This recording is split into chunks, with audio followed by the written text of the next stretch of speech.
আসসালামু আলাইকুম। Indian tourist ভিসার অল্টারনেটিভ হতে পারে ইন্ডিয়ান এন্ট্রি ভিসা। কথাটা শুনে অবাক হচ্ছেন? অবাক হওয়ারই বিষয়। এখন কিন্তু ইন্ডিয়ান সরকার অ্যাভেলেবেল ইন্ডিয়ান এন্ট্রি ভিসা দিচ্ছে। ট্যুরিস্ট ভিসা না দিলেও অনেক ক্ষেত্রে মেডিকেল ভিসাও কিন্তু রিজেক্ট হচ্ছে, বাট এন্ট্রি ভিসা রিজেক্ট হচ্ছে না। তো কি করে আপনি এন্ট্রি ভিসা পাবেন, আর এন্ট্রি ভিসা কারা পাবে? আজকে এই বিষয়টা নিয়েই আপনার আলোচনা করব এই ভিডিওতে। ইন্ডিয়ান এন্ট্রি ভিসা তারাই পাবেন যারা ভারতীয় বংশোদ্ভূত, অথবা ভারতে তাদের ছেলে মেয়ে পড়াশোনা করে, অথবা ভারতে তাদের বিজনেস আছে, অথবা ভারতে তাদের আত্মীয় স্বজন আছে, অথবা ভারতে তার জায়গা সম্পত্তি আছে। তারা অবশ্যই ইন্ডিয়ান এন্ট্রি ভিসা পাবেন। তো ইন্ডিয়ান এন্ট্রি ভিসা কিন্তু মিস হয় না। আর ইন্ডিয়ান এন্ট্রি ভিসা নিয়ে আপনি ভারতে গিয়ে ঘুরতেও পারবেন।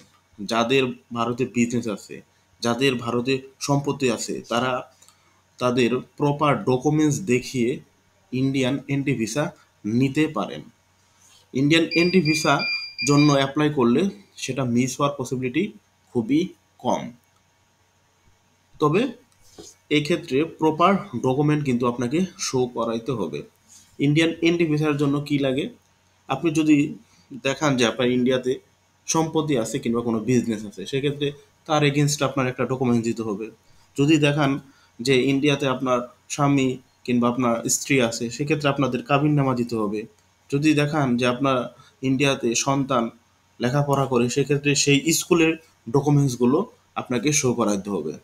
এই যদি শো করাইতে পারেন তাহলেই আপনি সহজে ইন্ডিয়ান এন্ট্রি ভিসাগুলো পেয়ে যাবেন। আবার বিজনেস করলে সেক্ষেত্রে বিজনেসের ডকুমেন্টস অবশ্যই দিতে হবে। আবার যদি জমি থাকে, সেটা আমি আবারও বলে দিচ্ছি, সেক্ষেত্রে আপনার সেই জমির ডকুমেন্টসগুলো আপনাকে ইন্ডিয়ান হাই কমিশনে জমা দিতে হবে। তাহলে খুব ইজিলি আপনি ইন্ডিয়ান এন্ট্রি ভিসা পেতে পারেন। আর ইন্ডিয়ান এন্ট্রি ভিসা এখন টুরিস্ট ভিসার অল্টারনেটিভ হিসেবে ধরা যায়, কারণ টুরিস্ট ভিসা কবে ছাড়বে এখনো কিন্তু বলা যাচ্ছে না। ইউটিউবে কিংবা বিভিন্ন সাইডে আপনারা এমন নিউজ পাবেন যে ফেব্রুয়ারিতে জানুয়ারিতে ছেড়ে দেবে, আসলে তা নয়। এখনো দুই দেশের সম্পর্ক কিন্তু খুবই খারাপ, ভালোর কোনো বালাই নেই।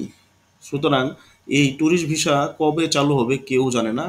তবে entry visa, double entry visa, medical visa এগুলো কিন্তু ইন্ডিয়ান সরকার দিচ্ছে।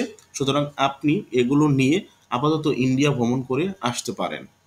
আর যারা মেডিকেল ভিসা নেবেন, অবশ্যই আপনাদের ইন্ডিয়ান চিকিৎসকের অ্যাপয়েন্টমেন্ট নিয়ে তারপর সেই ডকুমেন্টস কিন্তু ইন্ডিয়ান হাই কমিশনে সাবমিট করতে হবে। তাহলে মেডিকেল ভিসা রিজেক্ট হবে না। প্রপার ডকুমেন্ট থাকলে মেডিকেল ভিসাও কিন্তু রিজেক্ট হয় না। আর ডাবল এন্ট্রি ভিসাও আপনি নিতে পারেন। ইন্ডিয়ান আমাদের বাংলাদেশে যেগুলো দেশের ভিসা প্রসেসিং হয় না, ইন্ডিয়ান থেকে হয়, সেক্ষেত্রে আপনি সেই ভিসাটাও পেতে পারেন তৃতীয় কোনো দেশে গেলে। তো বন্ধুরা, ইন্ডিয়ান ভিসা নিয়ে এটাই ছিল আমার কাছে লাস্ট আপডেট। যদি আরও নতুন কোনো আপডেট আসে অবশ্যই আপনার সঙ্গে শেয়ার করবো। আজকের মতো এই পর্যন্তই। ভিডিও ভালো লাগলে সামাজিক কাজে লেগে পড়ুন। আল্লাহ হাফেজ।